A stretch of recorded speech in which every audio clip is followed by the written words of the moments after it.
Hello, Astro friends, on this beautiful evening, right at sunset of September 16th, 2025. And we are nearing the equinox, the fall equinox, where we have perfect balance, very much apropos Virgo, Libra, of daylight and nighttime. So the realm of the sun, spring and summer, will shift over to the realm of the moon, fall and winter. And the nights are getting longer than the days progressively. We're already noticing it. Plus, we're having this time right on the eve of the fall equinox a partial solar eclipse and a relatively exact new moon at the very end of Virgo, and there's more to that. So we're already feeling it. We're in eclipse season from the total lunar eclipse on the 7th of September to the partial solar eclipse on the 21st. Of course, the eclipse season is expanding beyond that 2-week time frame throughout September easily. One could even say August, September, October, to be generous with the orb of that, the influence. And of course, now the energy is heightening. We're in the waning moon phase from the total lunar eclipse to the new moon, partial solar eclipse, and fast approaching that one. Let me just take you to the chart. Here we are. So this is the chart of the new moon, the Virgo new moon, which will be also partial solar eclipse, because the new moon, sun and moon together are very close, but not close enough to the south node to make it a total solar eclipse. So it is a very exact new moon. And we're having at the same time also this opposition to Saturn and Neptune. Interestingly, right on the Spring Equinox point. So the sun will be opposite Saturn on the 20th of September, and then still from Virgo. And then the sun will be from Libra opposite Neptune on the 23rd of September. This is a super important axis. So when we have an axis, an opposition axis like that, it can feel more like a full moon, so to say, than a new moon. Why? Because there's a strong polarity of two forces in the earth right between. In this case, yes, sun and moon, super strong gravitational field, but also Saturn, very powerful and large planet, together with Neptune. So their alignment, the alignment of Saturn and Neptune, which was already very exact in July and will come back in February exactly on the 20th, is also accentuated by this new moon. What's that about? This is right on the cusp of Pisces Aries, so we are transitioning out of the old into a whole new era. So this new moon here, this exact new moon with a south node, also helps us release, because it comes to south node, helps us release old Virgo dynamics that don't serve us anymore or don't serve the world anymore. What could that be? Being super preoccupied and always, so much to do, so much to think about, so many problems to solve, so much is wrong. So it can be a very critical, problem-focused energy that is very legit right now, clearly, right? But the more we do that, you probably already noticed it. I definitely did in my life. The more you have focus on issues, the more issues rear their heads. So lately especially, right? So we can also modify that. How can we influence that? Certain themes that we really need to deal with, certain issues that we do need to sort out are completely legitimate, but it's about discernment with Virgo. What do I contribute to this whole energy field of the problem, so to say? How do I feed it even more with my judgment, for example, with my side that feels like it's not right, it doesn't work. That's a classic expression of Virgo. Something really doesn't work here. And it's an energy of frustration, actually.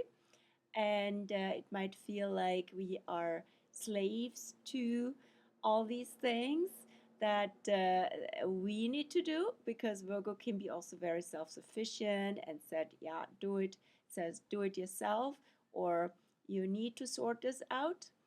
While at the same time, Pisces, where the North Node is, and where we had already the total lunar eclipse as a seed eclipse, as an invitation, this Pisces North Node in contrast to Virgo, and with Saturn says, hey, so much better karma even, right?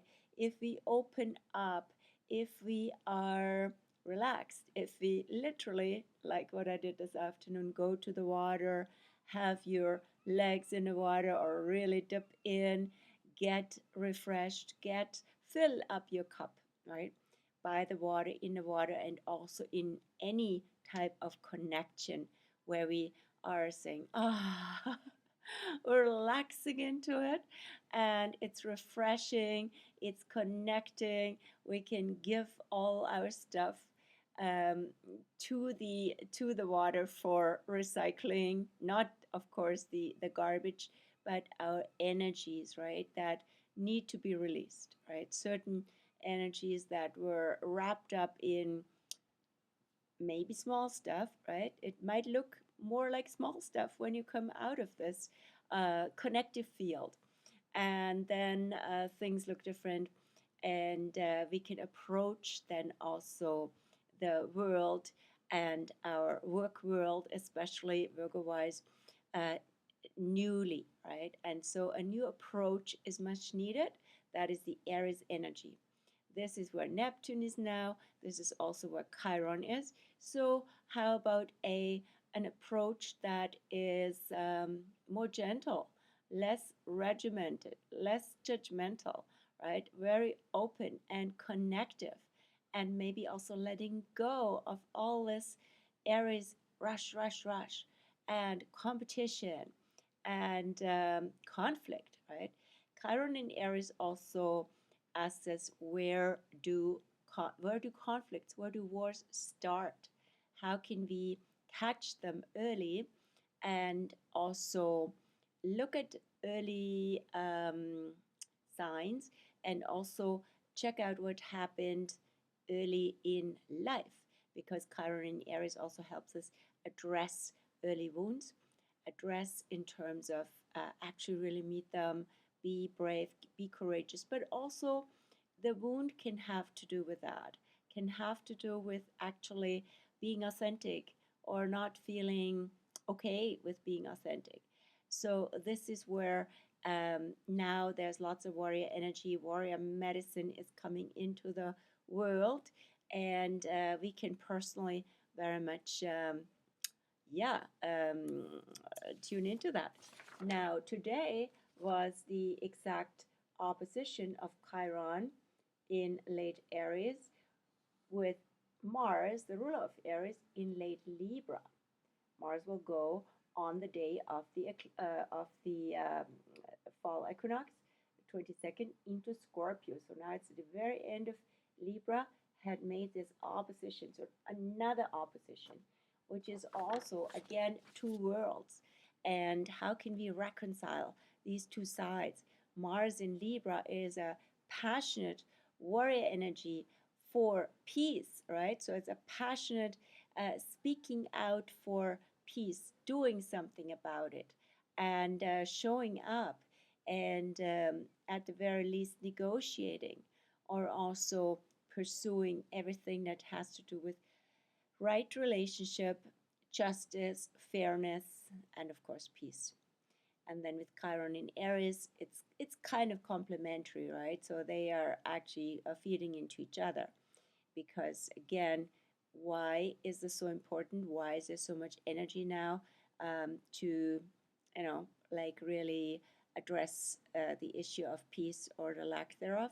Because, yeah, so much conflict, the wounds of war. And so things are coming to a head, typically also with an opposition and with the other opposition of the partial solar eclipse new moon with Saturn and Neptune, because again, we are releasing what can keep us stuck in being basically being very, very issue and problem oriented. That doesn't mean we're ignoring it or we're putting a head in the sand or we are numbing that notion to really look deeper, analyze, scrutinize. All of that is Virgo. And negotiate is very much also Virgo, Libra, and not to numb, but actually to come into it with not with the old consciousness. That is also Saturn in Pisces helps us get out of that. What is the old consciousness of the Pisces age? Has a lot to do with identifying with this whole codependent dynamic of victims, of perpetrators, of saviors. Of course, all of that is and martyrs. All of that is coming up big time now to be washed out. So it seems like it's so legit. Why can we cannot ignore this? No, we can't ignore it, but it's there, right? So people are really suffering and people have died for reasons that are not comprehensible and not acceptable. But at the same time, we can't keep feeding this karma wheel. We need to um, find new approaches and allow things also to be revealed rather than resisting and pointing the finger and accusing, right? So how can we be the change is again the big question to be walked with. We have also with that eclipse new moon, we have that brings out also Saturn to square Pluto once, sorry, not Saturn, Mars. Once Mars is in Scorpio on the 22nd, it will square Pluto soon after. When is that? The 24th.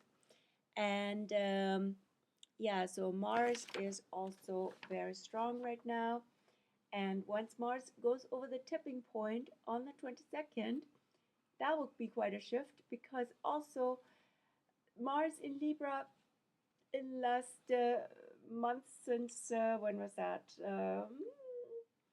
Early August, I believe. Has not been super comfortable there, right? So there's been always this issue around conflict in relationships and then often not effective resolution and still sitting on the fence with decisions, also with choices. This is also a choice point from Libra to Scorpio, a tipping point, a choice point where Mars goes over, and Mars is much more comfortable in Scorpio than it has been in Libra.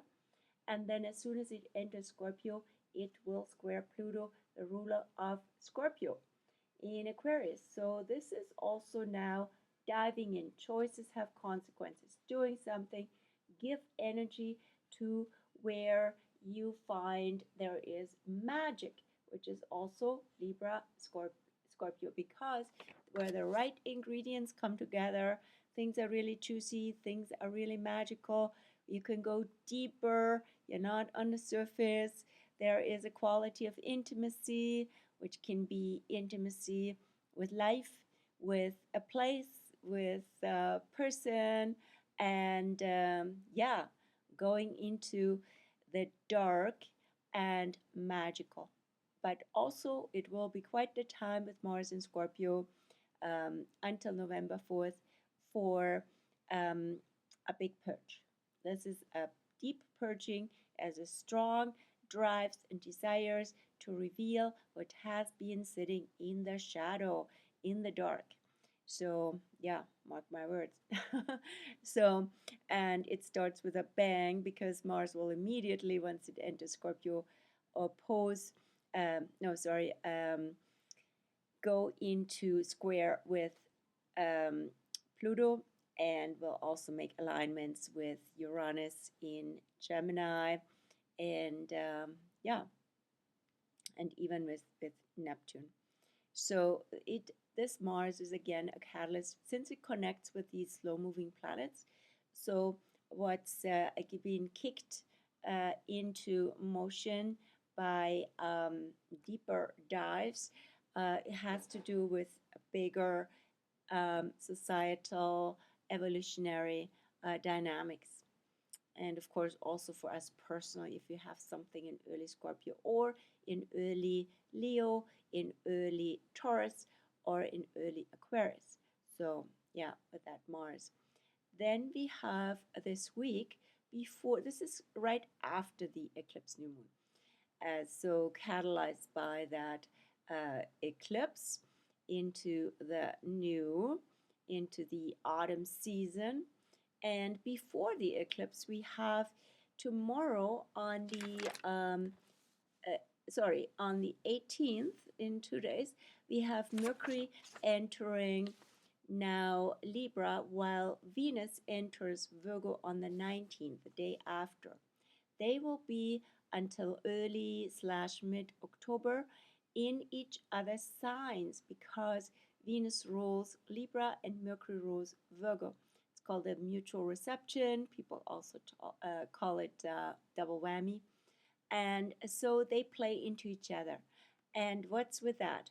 So as Mercury enters Libra while Mars leaves Libra, right? So there is also this quality of, again, choices, right? So choices, deliberate choices, and doing something about it, not so much from a perspective of you want to, there's a desire, there's a drive from Mars, but now you're actually getting information and negotiate and communicate, and maybe also making changes in the world through the power of the word, but also the power of it's a kind of Mercury in Libra is also apropos making choices that have to do with art, culture, and right relationship with one another, or also well weighed uh, choices. So it's actually also a quality of equanimity. How can we be in a balanced mind no matter what happens around us? How can we keep our mind in peace and in balance? That's more the spiritual dynamic of it. While Venus in Virgo, it loves this spiritual practice of being in alignment and taking good care of what is pure and in integrity in our lives.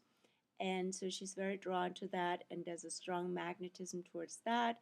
Although Venus is in the system of the um, dignities, not the most comfortable in Virgo. She loves being in Pisces, where it's about universal love, or it's about unconditional love and beingness. While Venus in in Virgo can show love or want to be loved by doing, by helping, by being of service, which can feel kind of conditional. And so it gonna heed that. So it's also all about healthy self-love in terms of our lifestyle, our diet, our habits, coming back to what keeps us well in wellness and wholeness. What else is going on this week? We're having now, clearly we are in the last decade of Virgo. That started on the 11th of September and goes until the 22nd, the fall equinox, and that has an extra Virgo undertone. So this is also while Venus will enter Virgo as well, right? So this is also very much about alignment. What is in alignment? Which can literally also mean, very simply put, that the equation works, right? Libra, Virgo Libra is also about the equation, doing the math. What, how can you keep your life, your balance, so to say, your balance sheet? That can be your energetic, your physical, or your financial.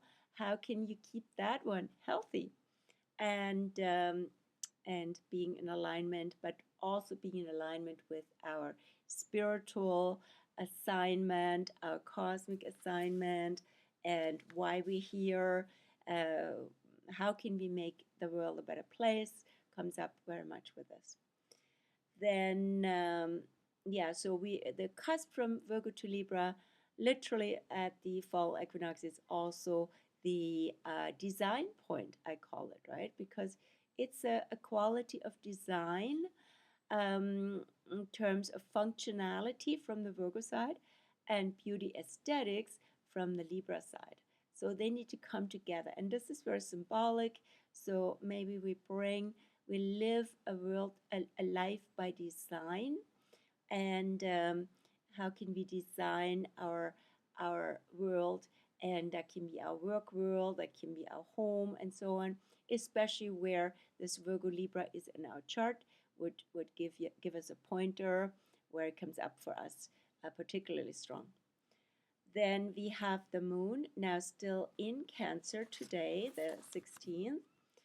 And she will enter in the evening 10 something, after 10 o'clock. She will enter Leo and be in Leo all day tomorrow, Wednesday, all day Thursday, and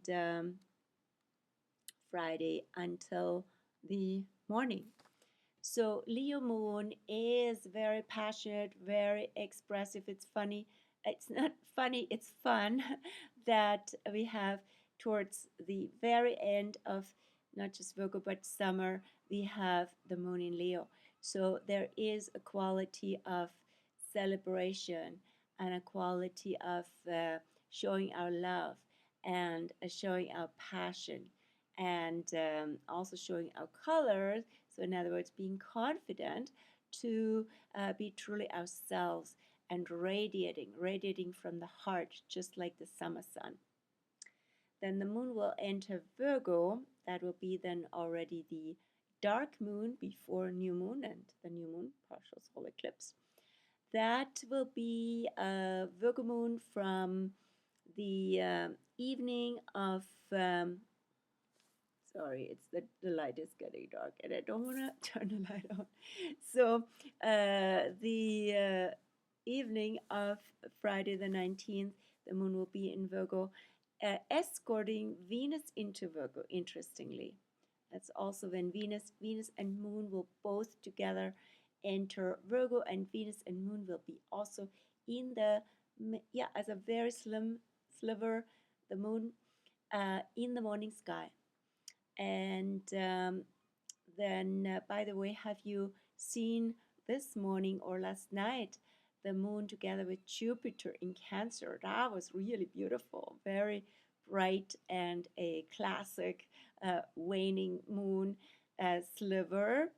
And that has brought up, of course, lots of emotions. Emotions are really big at this point, even just from the Jupiter in Cancer side, but then also enhanced by the moon, and that happens once a month, and that was last night and still has been today. So moon in Virgo before the new moon, this is all about clearing. It's all about what can be a beautiful energy, literally and symbolically, for summer clearing, clearing the energy of the summer, cleaning up, cleaning the garden, cleaning our house, preparing for the new season, which starts right after the new moon even. And of course, with the new moon as the eclipse new moon, again, emphasize it's paradoxical because there's a newness to it, but there's also release energy, as I've mentioned before. Then the moon will be a freshly new or so-called young moon entering Libra before the sun enters Libra. It's interesting, yeah. So the moon enters Libra, of course, still on the 21st, and then followed by the sun with the fall equinox.